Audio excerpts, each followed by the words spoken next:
Well, back again, all happy. Sunday night, another edition of the Sunday Bunch. On the panel tonight, Terry, Jacob, and Conrad are all together there. Terry, how's your day been?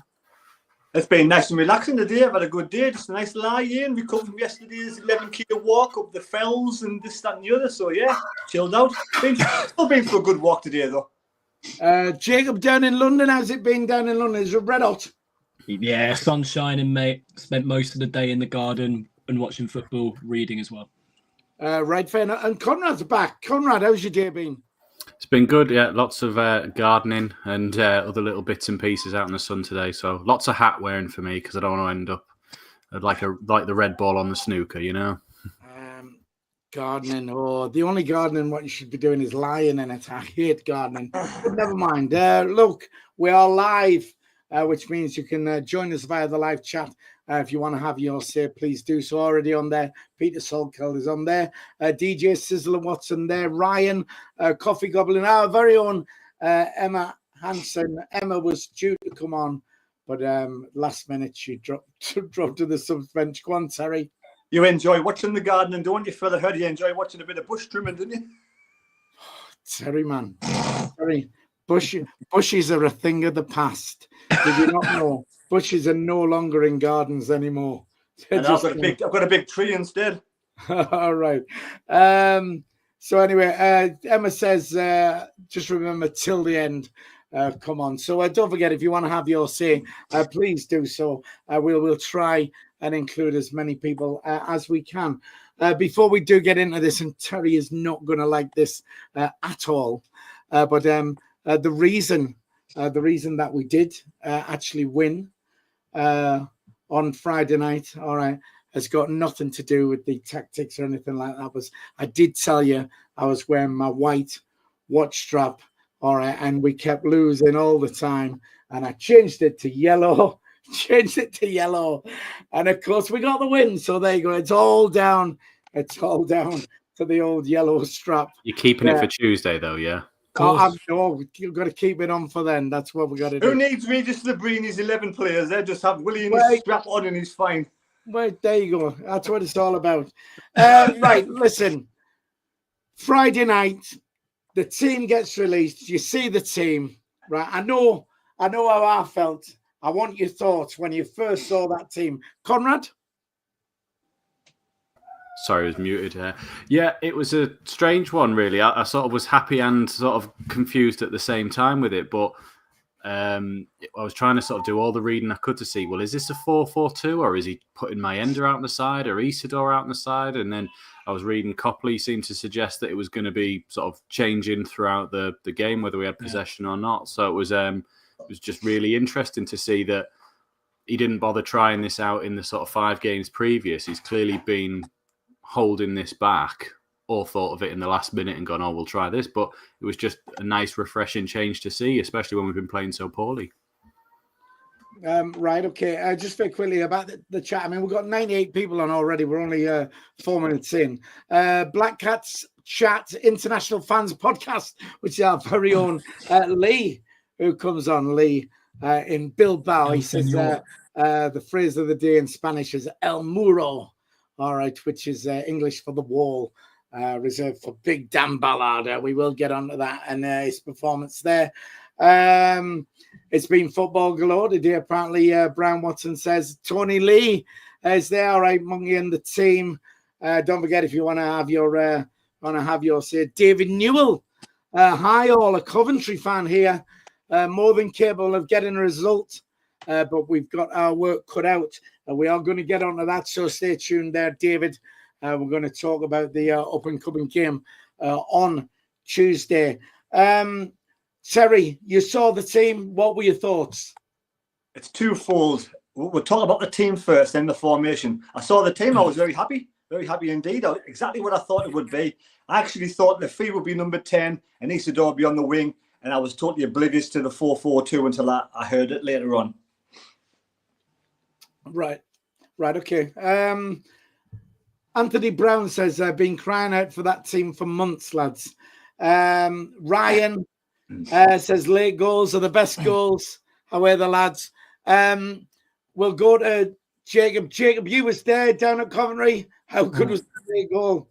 Absolutely sensational. The best away end experience that I've had that will be right up there. Honestly, it was just, I was almost emotional and in tears at full time, Philly. It was just something to embrace. I'll never ever forget it going forward. Looking back on that night, it was just wow. Honestly, it makes the hairs on the back of your neck stand. But as for going back to what you asked the other two lads, the team in the pub before kickoff when we saw Ballard in over Mepham, we thought, wow, this is bold. This to drop probably what it has been one of our more consistent performers this season in Mepham. For Ballard, who he's basically only just come back from injury, really, to have him in for a game, the magnitude of a game like this, we thought, if this doesn't pay off, Reggie might get a lot of stick for this, but you know what, it worked as well. And I think as the game progressed, like what Conrad said, I think it did stick to a 4-4-2, and I think that's how we will set up again on Tuesday. I thought, the likes of Lafie, sometimes he dropped in the 10 role, sometimes he went to the left, and I think Isidore done the same. Sometimes he was going on the left-hand side, then the next thing he was partnering Mayenda in the front too. But fantastic. Philly's cut me off. Let me jump. It's just that you're answering all my questions on my list here about what we're going to play, the team we're going to play on Tuesday and stuff like that. So we will get to that. So apologies, Jacob. I just want to, otherwise I've just wrapped the show up. All right. But thanks very much. But the experience, I mean, it looked amazing on the telly. I mean, the atmosphere down there. I was gutted, there's so many games you've been to, and there's only a handful where you can probably remember the atmosphere, and that last minute goal, and it just looked absolutely amazing down there. So lucky you, Jacob, to have gone down and witnessed all that. Right, just very quickly back on the chat here, where we had somebody was saying they've tried to. Rooster Coburn says try to buy a ticket for Tuesday, but won't let me log in after go at the stack instead, apparently. I don't know if it's sold out. Has it sold out for Tuesday? Does anybody know? Very, very close. I think we're on 45, the comments are saying 41 left. David Walker just put 41 left. Right, yeah, okay, yeah. Stephen Hensel on there, 400 left, and then it's going down to 50, 41. So it's going to be a sellout. We know it's going to be, it's just going to be amazing. The atmosphere is going to be tremendous. So tactically, did Reggie get it spot on? Did he? I mean, I saw the team and I was buzzing. I was like, I thought two up front, and then like you say, I thought maybe Mayenda might go out on the wing and Enzo in, but I saw it and I was well happy. But I mean, you've got that team. Did Reggie get it spot on with the tactics, Jacob? I think so. I think the way how we began the game, it looked like Reggie was happy for the players to set up in a way where we were sort of happy to allow Coventry to have more of the ball, come at us in order for us to soak up the pressure and then catch them on the break, which I knew that's how we were eventually going to get the goals from, because we are set up to be a counter-attacking side under Reggie right now with the pace we've got in the final third. I thought we defended our box absolutely superbly. Everyone chipped in, even the likes of Job and Neil, particularly Job, even in the last 20 minutes, was sort of slotting in to be an extra centre-half in a way. That tackle we made was outstanding. But yeah, I think we definitely tried to play with a lot more width as the game progressed, and I think that's how we'll approach it again on Tuesday. But I think we have to use this as, particularly the atmosphere of the crowd, to just up the tempo just a little bit more than what we did show at the beginning on Friday night, because we are the home team this time. Let's, go out on Tuesday and really make a name for ourselves in terms of our attacking play, really putting Coventry's back line under pressure from the very first whistle. Right, okay. I just very quickly want to go at the chat because you're going to mention it. Victoria Burns, which is It's Red and White Vic, I believe, on TikTok. Jacob, you're all over my vlog. You sat right behind me. And Wincy off Terry's vlogs is the row in front. Terry, you got interviewed off. Did Tony interview off you of Mackham's on the road, or was it Vic who interviewed you? I can't remember one of the two, but it was half time when they interviewed me, and the question they asked was, how do you think we look in terms of keeping our shape at this moment in time? And I highlighted Dan Ballard. We'll come on to him a little bit later, but yeah, absolutely, literally had Lahaj there forward in his back pocket the entire game, and that basically got us over the line in the end. Right. Well, Victoria will dig that out. We'll have a good look, and we'll be trying to spot our Jacob on there. Just very quickly on the chat, Emma is saying we're on about sellout crowd. Emma, this annoys me. Where have they been all season? Getting behind the lads. Where Emma, it's just we still get a good crowd, and let's just pack it out and make it an absolutely superb atmosphere. Conrad, tactically, did Reggie get it right? Yeah, I think so. In the first half, it was one of those, I don't want to say backs to the wall, because I don't remember them having a proper shot in anger in the first half, but it seemed to be like Jacob said, we were happy to just go, you have the ball, and when you mess up, we'll go. And that was the one chance we had with Mayenda in the first half, where he ran through about 2 or 3 challenges and just put it wide. And then in the second half, I was talking to a friend of mine as we were watching it, and I went, I think Coventry are going to run out of steam, and this is when we'll start to get our chances here. And it's exactly what happened. Their attack wasn't as strong in the second half, and they were trying to be a bit more patient with it. And then when we broke out twice, we caught them both times. When we were talking about Ballard, I know you were mentioning before, Jacob, when he swapped with Method, I thought it was the right thing, because Ballard's more of an aggressive centre half anyway. He's more front-footed, more wanting to drive out with the ball, win the headers and the tackles first, whereas Meppin's more cautious and reading the game. And obviously, when we played Coventry last time, Hadji Wright had Meppin all over and did he get a hat-trick that day? So the fact that he was willing to go, actually, that's one thing we need to change here. We need to get someone who's going to get stuck into all these challenges, go up for all these headers, and he absolutely stole the show, in my opinion. Right, okay. Just very quickly, back to the chat here. Tony Lee says, whoever scores first on Tuesday wins. Mark Rodham says, Reggie, the master hustler. Also, happy birthday to Stuart Martin. Happy birthday, Stuart. And David Kay says we're averaging over 40,000 all season. We've been here all the time. Terry, tactically, did Reggie get it spot on? I was like, in the last 2 vlogs I did before the game, I predicted a 2-1 win. And I said all along, I don't believe in all this hoodoo bollocks. It's different teams, different generations, different head coach. Yeah. When I saw the formation, that was the first time I doubted whether we would do it.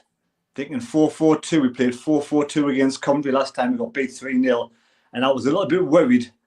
But then when I saw that the amount of application and sort of effort we put in defence with the low blocks, and I just thought, yeah, this is going to be leading up to sort of second half counter-attacking football. We're going to sit back. Reggie did say as well, he alluded to that at half time he had to tweak 1 or 2 things because they were getting too much freedom down the right-hand side, where Certain got a yellow card, so he 1 or 2 tweaks. And then, Ballard did well, but so did Trey Hume. Trey Hume was on right a lot as well, so, he had him in his back pocket as well.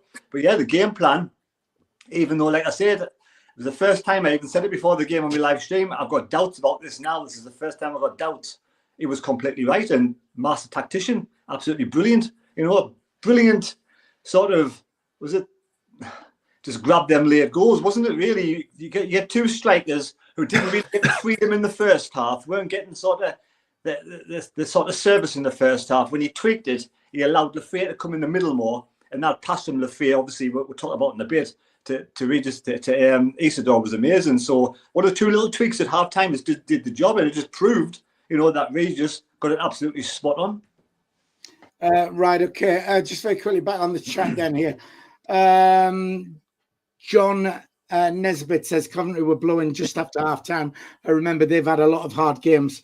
They are burnt out. Coffee Goblin will never question Reg again. Good stuff. Look, we got we got 163 people on the stream at the moment. Sorry, that's the doorbell going and the dog and everything. We do try and get 100 likes if we can on a Sunday. He's turned me off. So just hit that like button. Just hit the thumbs up, please. Colin, shut up, man. Hit that like button. Take a second to do that. And then let's get 200. Terry, let me mute this while you speak. Go on. Yeah, I mean, the last 11 home games, Coventry won 9, lost 2, only lost to Burnley and Sheffield United. So they've got really good home form. And like we have said in previous streams on a Sunday, that is this a Regis Labrie master plan? Resting the players, not so much resting all the players, but giving them sort of the freedom not to really go at it 100%. So just take it easy. And if we lose a league game, we lose a league game. We're getting a bit all flustered about it, but he knew what he was doing. He got it spot on. He gave them a good rest for the Blackburn home game, made 3 or 4 or 5 changes, got them back, got them all firing on cylinders. They all put in a really good, some of them might not have been playing amazing go on the offensive on Tuesday, but all of them as a defensive team did absolutely fantastic. Roberts coming back, put some good challenges in, so they all did their bit, and they give that 100% application commitment. That's all we want from a team, and I thought was spot on. Right, okay. Couple of things on the chat here. D Hall says 6:20 expected arrival of the Sunderland team bus. Supporters encouraged to raise the noise, wave flags, create a visual and vocal welcome. So if you are getting down early to do that, that's great. But if you want to have a couple of beers, come in the Wheat Chief and see me instead. There you go, but you can do that. Stephen Clark said masterclass by Reggie. Does Mundle start on Tuesday? Anthony Brown says, so do we play the same team on Tuesday? We are going to get onto that, so we will discuss that. Stephen Hensel says we need to take it to them. Frank Lampard looks beat already. So right, okay. So do you think then it was Reggie's plan all along? You know why we said how, we've been losing and he's not been bothered and stuff like that, and people have not been given 100%. Do you think he's had this up his sleeve all the time? I did notice that the commentary on Sky before the game or Tune or whatever, it was mentioned that when Coventry win the playoffs at one point, they'd already made it in the playoffs, and Frank Lampard, or one of Frank Lampard's team, what they did, they started playing the diamond formation in training, and they've been doing it for 4 or 5 weeks. Never used it before, and then it came to the playoffs and they used it. So it's like, is there a little bit of that gone on with Reggie? We've been dross, we really have, but we've delivered when it's needed to be. So do you think that has been his plan all along, Terry? Well, clearly it has been, hasn't he? He said it a few times, hasn't he? He said, well, we've already qualified. We got the tempo has dropped. Maybe I even mentioned it a couple of times. And yeah, for me, it's the last thing I expected was 4-4-2. And I'm sure Frank Lampard was the same and the team was the same. They just never expected that. And in Frank Lampard's interview, he just looked absolutely distraught. He looked as if he's lost already, and he's kind of banking on Sunderland coming at Coventry on Tuesday and not doing the same thing. He's basically baiting them, saying, well, they're at home. Why would they just defend for 90 minutes? So he's hoping that they will do something different because they just couldn't break us down. Simple as. The only time we did let a goal in was because of the old scenario. You're most vulnerable when you've just scored. Right, okay. Coffee Goblin makes a fair comment on the chat. Denny saying, interesting that Coventry ran out of energy and we didn't. Considering the last 5 games, see those last 5 games where we've done nothing could really stand us in good stead, for above those other teams who's had to go for it. Dave Commons on there, better known to the people of Sunderland and worldwide, apparently. Dave the Rave, he is. Go Sunderland, win or draw, second leg, pray. Yes, anyone will do. So, and get the rave on. No doubt he'll be in the Wheat Chief on Tuesday if you want to come and see him do his thing.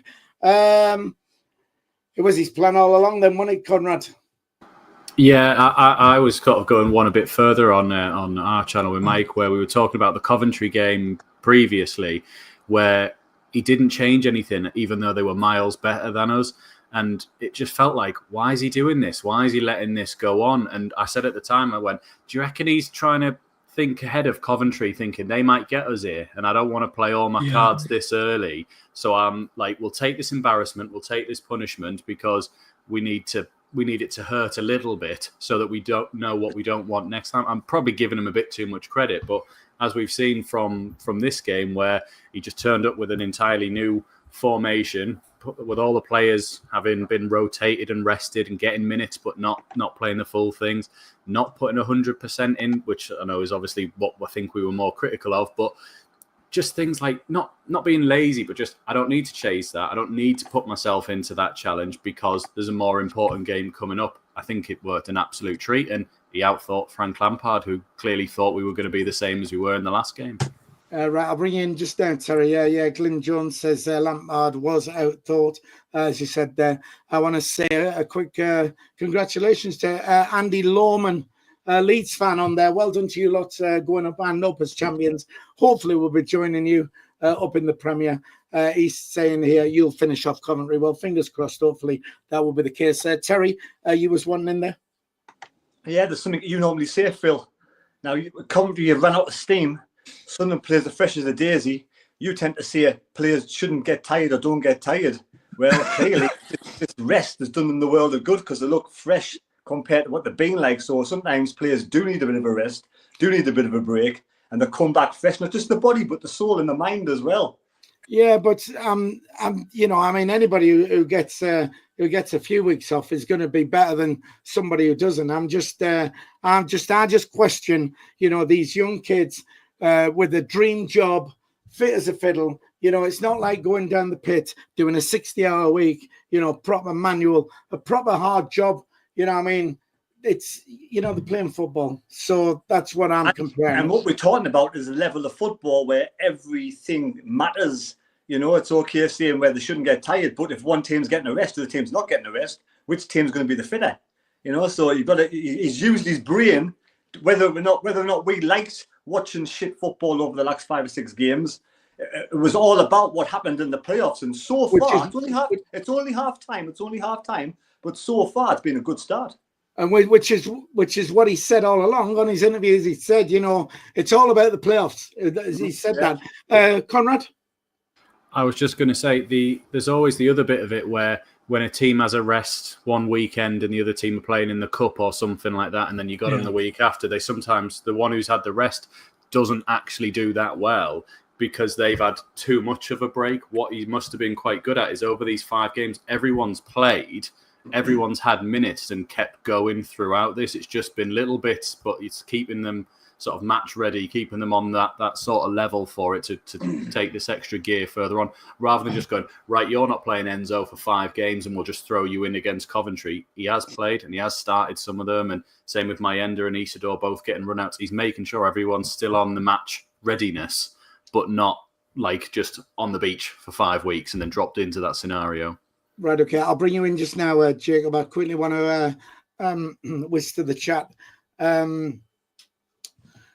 I've not read his handle on here properly, so I'm not going to read it out because it'll be one of them what's going to catch us out. But he says a flat back 4, flat and disciplined for 90, which is right. Stephen Clark says, I must say, Mayenda read the second goal very well. Yes, he did. John Nesbitt says, Ballard, that's the best performance I've seen from a centre-half in many awesome game. Jacob, Reggie's plan all along. I mean, he said that, is that the case, do you reckon? Yeah, I mean, after I remember when we secured our place, I think it was away at Norwich on that Tuesday night in April. I think looking back at what Reggie's done, and in terms of how he's come across at his press conferences, how he's set up his teams, particularly in those last 5 league games, it sort of felt like a mini pre-season in a way where, you watch a lot of pre-season games where there's not really as much intensity. It's all about just, keeping the right amount of fitness, getting as much time on the ball, playing it safe and not really looking to kill the opposition off at key points in the game. And I think we've approached those 5 league games in that. I mean, I know we picked our strongest side against QPR in the last one, but we got beat. But there was signs even from that game where we were going to come out and play with more intensity, a lot more pace, particularly when we're in the opposition half, that we can get goals out of this side. But we've obviously saved it. We saved it for the Friday night instead of that final game. Yeah. And listen, it's only half time. Like Terry said, that it's only half time. This tie could still have many more twists and turns left to go. I mean, yeah, it's just, I mean, I know you said like QBR, you put a strong team out there and that, but I'm still saying now, people weren't really wanting to go into that 100%, end up getting injured and stuff like that. So, but anyway, look, just very quickly, we've got 74 likes. We try and hit 100 if we can on a Sunday. Over 200 people on the stream already. Just need another 26 people to just hit that thumbs up. It'll take you a second to do so. And obviously, if you're watching and you're not a subscriber to the channel, free to subscribe. Just hit the subscribe button, and that will help the channel out immensely. Well, we've said it's it is only half time. How confident are you for Tuesday? Are you nervous? Are you confident? I know me myself. I'm more worried about this game than I was the away game. I really am. I know we're on a high and it's brilliant, but and I'm sure Reggie won't be. He'll be saying those players don't go out there thinking that the job's done, because I guarantee that Coventry will score a goal at our place. I just know it. It's who gets it first. So confident or nervous for Tuesday? Terry? Well, I'm definitely not confident. I've had too many years of being a Sunderland fan to be that confident. In our home form, even though we weren't beaten for a long time this season, it did taper off a little bit. And, it'd be interesting. We'll talk about the formations and teams, but it take a brave man to actually change that side on Tuesday night. So I'm definitely hopeful. I'm very nervous, but confident. No, I'm not confident. I just don't want to get too carried away too early, because football has a sort of way of leveling things out a little bit. So I just want to keep your fingers crossed, and we'll see what happens. Right, okay. There's a message on there for you, Terry, from Ollie. Says, Terry, are you coming to the bus parade outside the Sol on Tuesday? Are you going to be down there for that, Terry? I won't be down there for that time because our bus doesn't leave. Unless our bus goes early, our bus probably will leave about 2 hours before the match starts, 6 o'clock. So you won't make it in time for... I don't think if it goes that late, no. Yeah, right, okay. Jacob, confident for Tuesday? Nervous? What's the crack? A bit of both. Relatively confident because we're at home, and you have to remember, this side remained unbeaten at home from August until February this year, and I think Reggie will be kicking that mindset into the players. You were a solid bunch playing at the Stadium of Light, and you kept up this unbeaten streak really well. I think it's the longest unbeaten streak we've had at the Stadium of Light for years now, the one we've pulled off this season.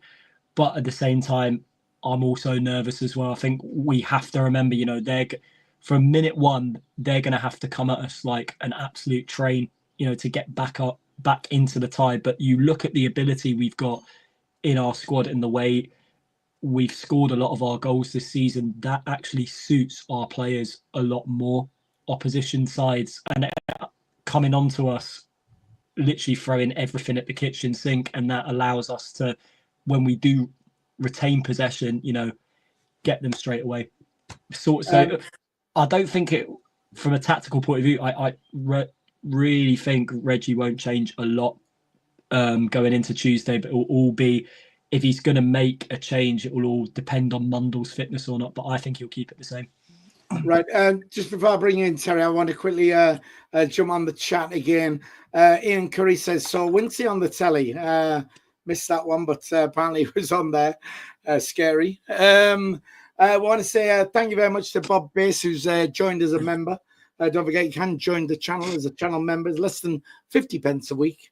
There's all sorts of prizes you can win as a member. Ian Curry says, hello, Emma. Ian, you do know that Emma is married, don't you? But never mind. David K says, Philly doom and gloom, what's going on? Normally positive. Bit like Terry, followed Sunderland far too many years for it, but I'm excited for it. I'm just a bit reserved on this one. Terry, you was wanting. Yeah, look, I mean, away from home, like we did against Burnley when he changed, he put 2 up front, and we took it to Burnley, got 2 penalties. I was definitely more confident away from home, breaking that, so-called hoodoo, like you were, Philly. I'm sort of think sometimes we do play better away from home. We're a little bit like we get maybe a bit nervous at home sometimes. So I'm just hoping that things go well. You need a decent referee that won't spoil the game. And if things go well, I'm sure we can do the business. Like Jacob said, we're unbeaten for a long time this season. A draw is good enough, but we can't sit back for 90 minutes. That's the main thing. Right, okay. Just before I come to you, Conrad, on this one. D. Hall says, do you remember Lampard's words from March? Frank Lampard explains exactly how he outsmarted Sunderland and said it was easier than expected. Oh, well, there you go. Brian Roberts saying, why is Roberts getting stick for his defending was good. Right, okay. Conrad, Tuesday night, it's all exciting, isn't it? But are you confident? Are you nervous? What's your thoughts? Excited's definitely the word, because I'll be up at the game, and it's the first one I've been to since the Leeds one earlier on, so I'm excited to be there, and I'm excited to see what atmosphere we generate. I wouldn't say confident. I think I'm more reassured from the last performance that I know we can do this. Whereas I think if you'd have asked me before that game, I was like, we ain't getting to Wembley at this point, based on the sort of recent form that we'd had and the Coventry history. But I'm very reassured by what I've seen. I think we're more likely to start exactly with the same team and set up exactly the same way. I think Coventry will come out flying at us, try and get a goal back early, especially because they didn't get a chance to do so at the end of the game. And then I think it'll be one of those where the game will open out again, but I don't think they're going to want to expect us to just sit back the whole game, which is where I think we'll actually have to sort of second half try and put them to the sword a bit. But I don't want to say confident because, like Terry said and like Jacob probably said as well, I've been following Sunderland too many years now to think that anything's a certainty when it comes to us. So reassured is probably the best word I can use. Right, okay. Ian Curry on the chat says he's been chatting to some Cov fans. They say Lampard can't switch his tactics. He's got no plan B. So that's all good to hear. We only need 9 more people to hit that thumbs up. Give us a like, and that'll get us to the magic 100. We like to on a Sunday night. Terry, you want in there? I've heard a lot of fans over the last few months say Regis Debris never had a plan B, but he certainly did. Yeah. So I think anybody can do anything in any given day and moment. So I'm not underestimating anybody at this moment in time. Right, okay. Someone, I've apologies, I've lost where you are, but they're saying that it's looking like it's sold out now because there's no tickets available on the website. Conrad, you want in there? It was just one bit of history just against us going through in this game, which is Lampard's been in the playoffs before with Derby County when they played Leeds and they lost the first leg at home. They then went to Ellen Road and won 4-3 on the night when he switched up his formation. And this is Leeds under Marco Bielsa when they only had one route of playing football, which was all out attack. I think they went 2-0 down or maybe 3-0 down on the night and then came back and won it all.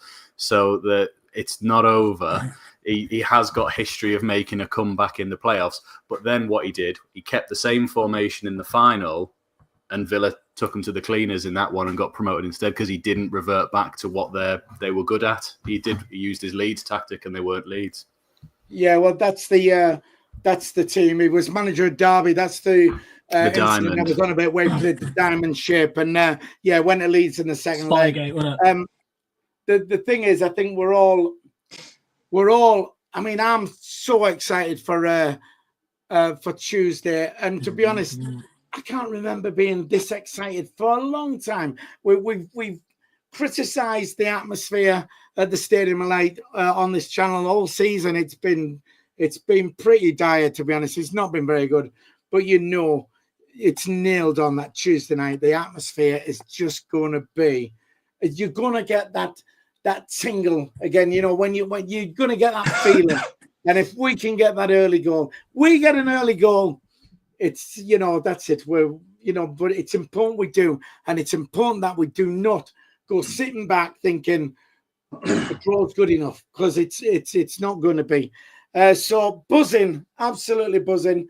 So if you are going to the game, take your scarves, take your flags, get your strip on, right? Make lots and lots of noise.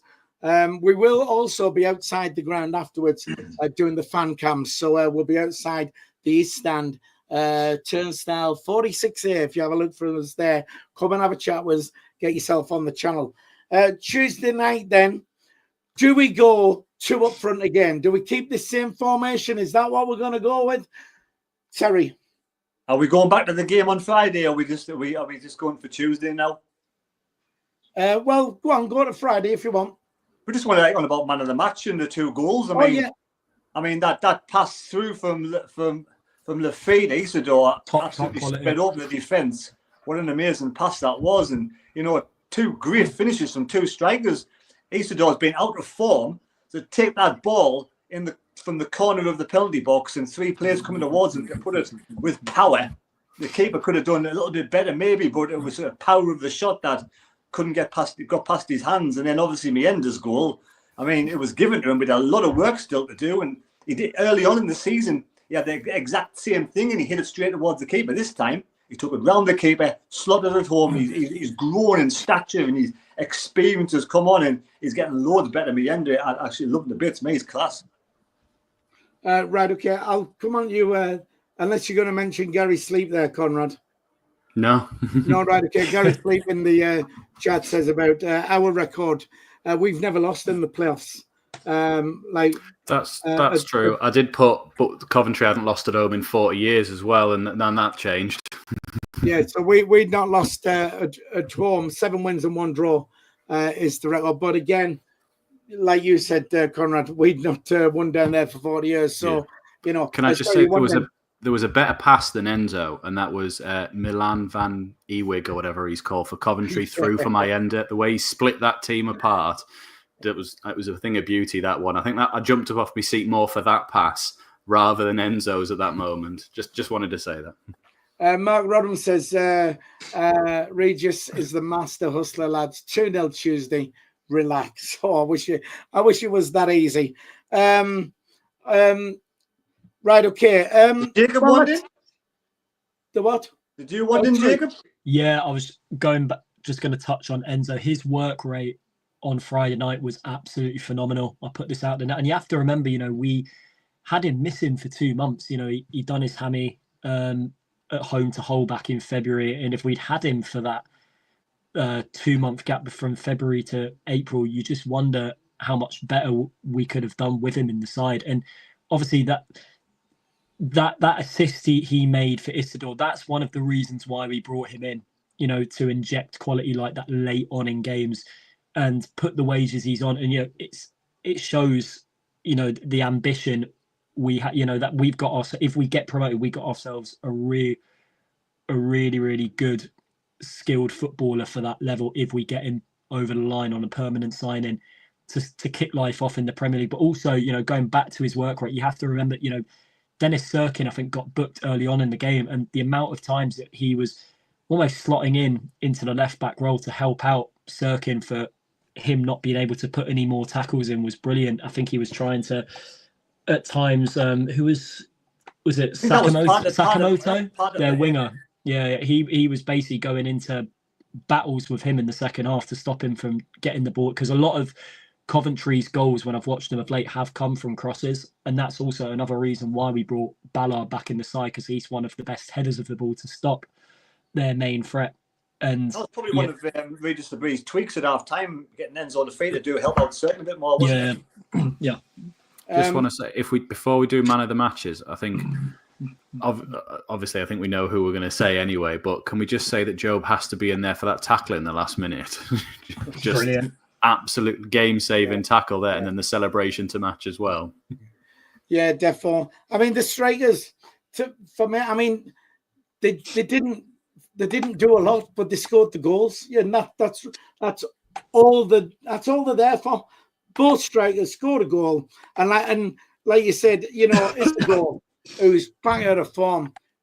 It took it so well. I mean, that wasn't easy getting it in there, and Meander as well. They were two well taken goals there. There really was. Jacob, was you one back in there?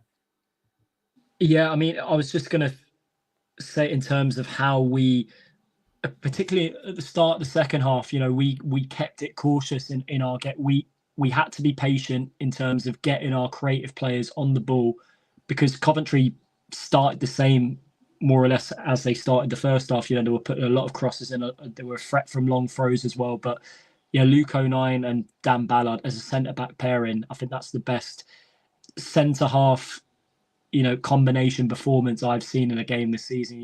The work rate between them two and the communication they showed, even with Patterson as well. Patterson coming out to claim crosses as well, communicating with his two centre-halves was brilliant to see. From a defensive point of view, you just wonder, why haven't we been able to show that more in games where we have conceded stupid goals this season? Because, we have got the capability to be a solid unit. It's just a case of, making a few tweaks with the players we've currently got. Right. Okay. Just very quickly on the chat here, Bob Bass says, been following the lads for 55 years, looking forward to Tuesday as much as Burnley under Roy Keane. And to be fair, that's probably the last game that I felt like this when Edwards got that screamer, and the atmosphere was just. I'm so excited for Tuesday. I really am. It's like we're in the Wheat Sheep before. I know the atmosphere in the Wheat Sheep is going to be absolutely tremendous, and it's just going to continue into the ground. And I just hope we can. We can finish the job off. Man of the match, then let's go with this. Terry? Yeah, I want to give one little bit of a shout out to as well. What made me smile is how Regis Labrie celebrated the goals. It's nice to see a bit of passion there as well. Finally, he's giving a bit of fist pump and jumping around, and I absolutely love that. You can see he was over the moon with that game plan to come to fruition. But obviously, Dan Ballard, if we could keep him fit, he'd be absolutely superb. A tremendous player. Built like a big shit house. He gets his head on every single ball that came in, got his head away. 10 out of 10. And it's just a matter of keeping it. It's one of those unfortunate circumstances. He gets 3 or 4 games, he's injured. 3 or 4 games, he's injured. If he could solve that problem, someone like him would be worth millions, wouldn't he? Absolutely amazing, tremendous performance. Right, okay. Just very quickly on the chat, Ian Brown says, we'll be doing this show every Sunday up until Wembley. Yes, we will be. Hopefully up until Wembley. Conrad, man of the match. Milan van Eerwijk, he got 2 assists in the game, one for them and one for us. So I think it's a good stat, that one. No, don't see anyone else getting that. No, it's got to be Ballard. I mean, just to slot back into the team like there was absolutely, he'd been playing there all season and knew everything that was going on, and just to come out with that kind of a commanding performance straight away, just from minute one, it was fantastic to see. But I am going to put an asterisk there for that tackle from Job at the end. Just has to be mentioned. Our very own Emma off the channel says, Reggie, her man of the match, you got it right on the night, and that's what mattered. Jacob, your man of the match? Dan Ballard, easy choice for me. Absolute warrior he was, coming back into the side, replacing Chris Mepham. I thought was a shock, also a risk as well, considering how good Mepham has been alongside 09 in a lot of big games for us this season. But yeah, Ballard just shows him being back alongside 09. When it clicks, it can be a really good centre-half pairing. And it was just, back to the old Ballard and 09 partnership that we know they're capable of on Friday. So brilliant. Dan Ballard won every single header going. But also, he's from an attacking point of view as well. When we get corners, you do know we're more of a threat with set pieces at the other end of the pitch with Ballard playing. Because he is the centre half out the two. We do like to send up, and he almost score against QPR in the last home game. He got on the end of, I think he nearly got two at the end. Yeah, Watson blocked him from getting on the end of one, and then the cross came back in and he headed it, and the keeper saved it. Mm. It was a workmanlike performance. They just, Reggie got it right. The team performed, and like I said, I mean, we all know, was it 2% possession? I think we had. So, it's hopefully goals matter, not possession. It was what was that? Sorry. Goals matter, not possession. Yeah, well, there you go. Absolutely, of course it is. Right then. So, let's go on a Tuesday night. Do we go to up front again? Do we keep the same team, same tactics, or what we're going for? I mean, we are going to be at home. How important is that first goal? Conrad, do you want to kick us off with that? Yeah, I think we stay exactly the same as we are. I don't think we make any changes. You don't change the winning side. I think we're very cautious in the first few minutes just to see what Coventry are doing before we sort of start to sort of venture out a bit more. But if the opportunity presents itself, we go. So I don't want it to be a case of they score first and the atmosphere turns the other way. But I don't think it'll be like that because of how excited everyone seems to be for it, and everyone knows it's going to be good, and we're going to be a big reason to hopefully drive us forward. But I think we'll be all right. I think we'll ride out an early storm from them again, and then we'll just let our normal game plan take over. I'll tell you another one. What springs to mind, atmosphere-wise, was a playoff game when we played Sheffield United, 1998 at home, and just atmosphere-wise. I didn't get tickets for that one, but everyone always talks about that one, so I'm hoping it's tomorrow that everyone remembers now. And it's just that thing. And this is what is so exciting about Tuesday. I mean, and as a Sunderland fan, we're and all the Sunderland fans watching, we have a hard time. It's not an easy ride watching Sunderland. So when these times come along, you've got to grab them, get behind the lads, and support them. So up front, Terry, are we going same again for you? Who, me? You are Terry. I even heard you say my name was miles away thinking about the formation. It's going to take a brave person. End of the day, look at you cannot really second guess or you cannot criticise or complain whatever he does on Tuesday because he's done it so far. Whether he switches it to 4-3-3 or keeps it at 4-4-2 and then interchanges whatever he does, I can't see him starting Mundle. I can see Mundle being on the bench and being used at some point, but I can't see him starting it. I think it'll be the same 11. Like I say, it'll take a brave man to change a winning side after that performance. But we can't just sit back and soak pressure up for 90 minutes because I think we might get punished. So we've got to be careful. Whether he tweaks one or two things like Reggie does, I can see that happening. But I think it'll still be the same 4-4-2. Right, okay. Just very quickly on the chat down here. Ollie's saying, "We Philly, why do you work in the wheat sheaf?" Tony Lee says, "I'm the pot boy.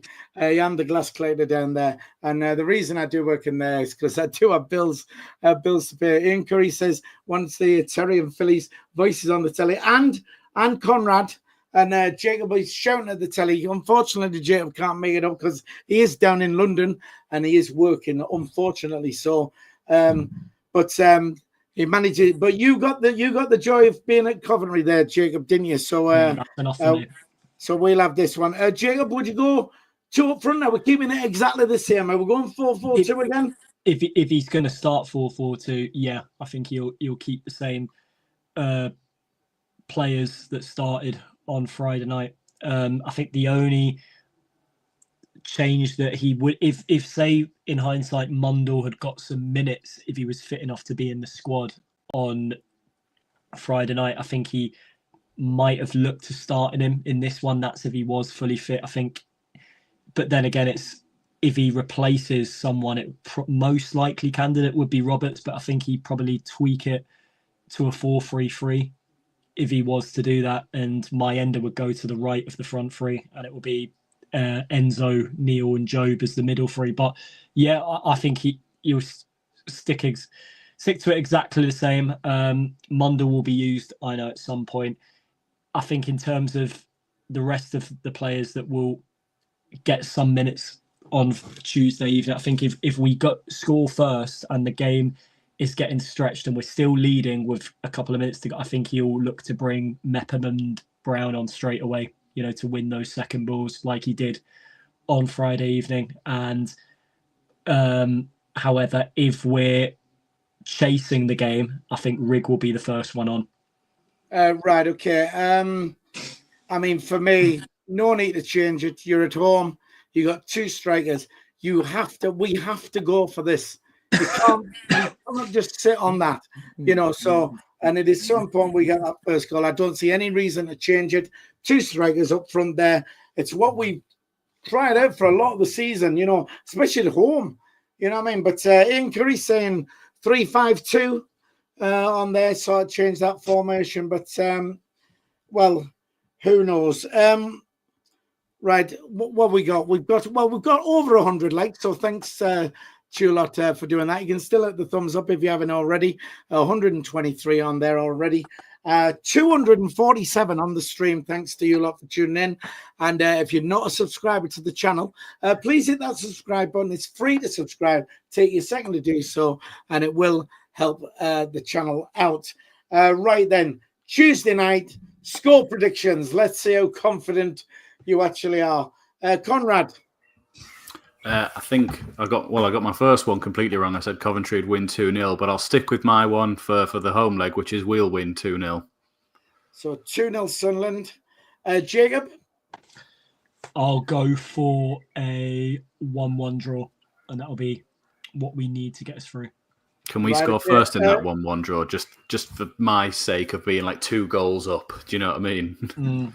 I think it'll be like Friday. It'll be 0-0 till late on. We'll get a goal, but they'll equalise soon after to make it a very nervy last few minutes. But we'll still go through. Right. Okay. Terry. Well, I predicted 2-1 for the first leg, so I'm going to do exactly the same for the second leg. I think it will be a close match. I think it will be tight, and I think we'll get a late goal. Was it 2-1 to us or Coventry, by the way? 2-1 to us. Okay, good. Of course it was. A brace of 2-1s. Yeah. I do think they will score. I'm going to go 2-1 myself. Richard. But you're going to put your 3-1 bet on still? I always do. Yeah. I tell you what, it nearly came off down at Coventry as well. With Mayenda at the end. But I mean, I did have Isidore first goal scorer. I had Mayenda to score, so I got a bit of money back there. Done okay. Richard Wedgbury, Coventry fan, says the smart thing to do would be the same game plan, but can you let Cov have so much possession in front of 40,000 fans? I don't think we can. It's about the destination. It's about the destination of Wembley in the Premier League. We can do what we can to get the job done. So, look, just a quick one, a bit of information to you as well, just to let you know, we have got other predictions coming in. It is, if it is all square after 90 minutes, it is 30 minutes extra time, and then it will go to penalties. You mean if Cov win? If Cov win, Coventry win by 1 goal, it's all square. Then that's what you're meaning, yeah. Yeah. Sorry, it's cool. I'm getting. And the away goals don't count, anything like that. So if the aggregate score is level at 90 minutes, it will be 30 minutes extra time you'll play, and then after that it will be penalties. So, but hopefully we can just give up on penalties. We've missed our last 5. Well, I know. Hopefully, win it in 120. Well, whatever. I don't know. I'll be watching through my fingers, I know I will, but I mean, I love the atmosphere and all that. Loads of predictions coming in. 3-1 down there. Ollie says 1-0, 1-1, 2-0, 3-1. All sorts coming in there. And Emma says, Phil, have you caught the sun on your nose? It looks red. I have been in the garden today. It is a bit red. Oh, and by the way, I want to give a shout out to Sharon at Orchid Aesthetics on Sea Road. in full. I did tell you I got some Botox done the other week. Well, I went back this week because I had a couple of little skin tags on my eye, and she took those off for us. But I've got to say, it absolutely knacks. So if you're thinking of having any of that done, but she's great. So we'll go and see Sharon up there. Right, look, we are running out of time here. But if we go up to the Premier League, right, what sort of changes need to be made? I mean, do we need, is it a completely new team? Do we, have we got the basis of something there? Do we need to spend an absolute boatload of money? What are your thoughts on it, Conrad? I think we'd need a lot of additions to the team, but I don't think we quite need to go the level that Nottingham Forest did a few years ago, where they bought an entire 24 players and what have you, and got rid of most of them. So it depends, because that's not what the ownership do anyway. They're not going to be in the market to be going out and buying an entirely new team. I think they'll put a lot of trust in the players that they have, and we've already made one of them. If we had been promoted, Enzo was already signed and obligated to buy him. We're not getting ourselves another Ricky Alvarez situation. We will buy him. We need something more. Premier League experience probably, but it would just have to be what's available, and are we not getting ripped off? Right, okay. Coffee Goblin should bring back the away goals rule. No, thanks. I remember Gillingham at Roker Park, and that wasn't funny. First time we went down to, the old third division. So we'll have none of that if you don't mind. Joanne Mitchell says, going to win in 90 minutes, defo no penalties. Well, hopefully no penalties. John Nesbitt says, if it goes to extra time, Cov will be dead on their feet, which is a fair comment. Jacob, let's say we managed to make it up to the Premier League. Massive changes or what? I think we'll need to. I think the board will know that as well, particularly Speakman, in terms of what players will have to disappoint. Unfortunately, that's if we're looking to stay there for at least the first 2 or 3 years. But I do think in the back of their minds, they will have alternative transfer options. That's if we stay down another year, and if we go up as well. But also if we go up as well, it is going to be a fight to keep certain players there who might be tempted with big money moves away with successful seasons they've had. But there's more chance of losing them if we stay down another year. But yeah, let's just see what happens. But all faith we manage to get the job done. 2 games to go.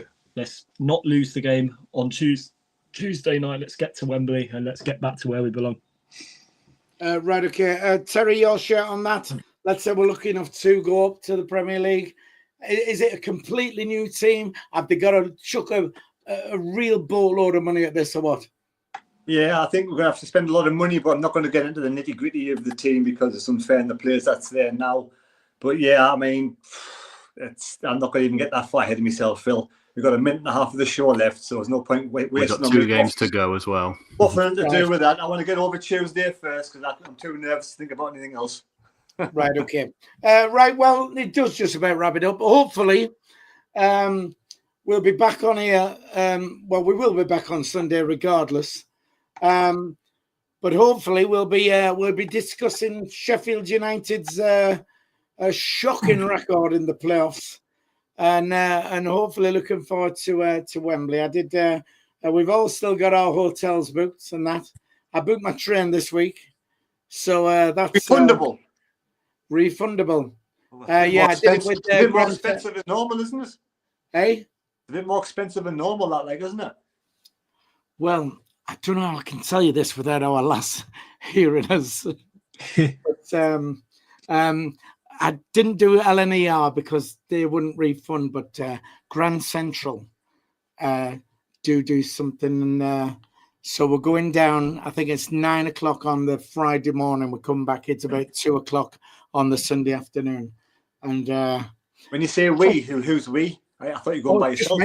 Just me. Right. Just me. That's all. I'm Billy No Mates on this one because Karen's not well enough. So we'll see you at the hotel when we're down there. We'll know plenty of people down there. I mean, all my mates are going to. I say at the match who I'll be sat with in Wembley. but they're staying in another hotel. I just wanted to stay with Terry. So Terry and Wincy. So we'll be all right. But so you can get that booked as well, hopefully. Look, so we will be back Sunday, doing it all over again. Thanks for tuning in, everybody. You've been great. I'm sure, but there might be various streams. Well, we'll all be at the match, so we don't know. But make sure you tune in. It's just a case of saying bye to everybody, really. Jacob, would you like to say bye down there in that there London? Bye, everyone. For those going on Tuesday, just enjoy it, embrace the atmosphere, bring the noise till the end. Let's go and get the job done. Let's do this also for our lovely former channel member Jack Shields as well. He'll be watching from the skies. Yeah, fantastic. Absolutely, boy. Yeah. Well said, Jacob. Well said. Keep the faith as well. Oh yeah, keep the faith. Yeah, I was going to say best of luck to everybody, and hopefully we'll be seeing us all at Wembley. But Conrad, is Mike doing a live stream on Tuesday night for the other channel? Yeah, because he was having my life because I got tickets last minute and I was meant to be doing it, so he wasn't too impressed. What time was that? What stream is it? What channel is that again? Oh, Black Cats TV. Sorry, I thought you were trying to catch me out there. Yeah, go and subscribe. There's a lot of you in here. Go and subscribe to us. Please help us out. Yeah, do that. So get the Black Cats TV. Go and do that. Hit the subscribe button. Let's get them numbers up for them. And they will have their live stream there, which Mike will be doing on Tuesday. So if you can't make it to the match, get that. You're watching on the telly and listen to Mike on the on YouTube. So you can do it like that. Just say bye to everybody then, Conrad, if you would. Yeah, just echo what everyone said, and let's all enjoy Tuesday. See you later. Oh, so excited. So fingers crossed, and hopefully it all goes all right. Thanks for tuning in. You've been absolutely superb. Don't forget, please, to like, share, and subscribe. And if you're a member of the channel, watch for your name in the titles at the end, in the credits. We'll see you later. Bye-bye.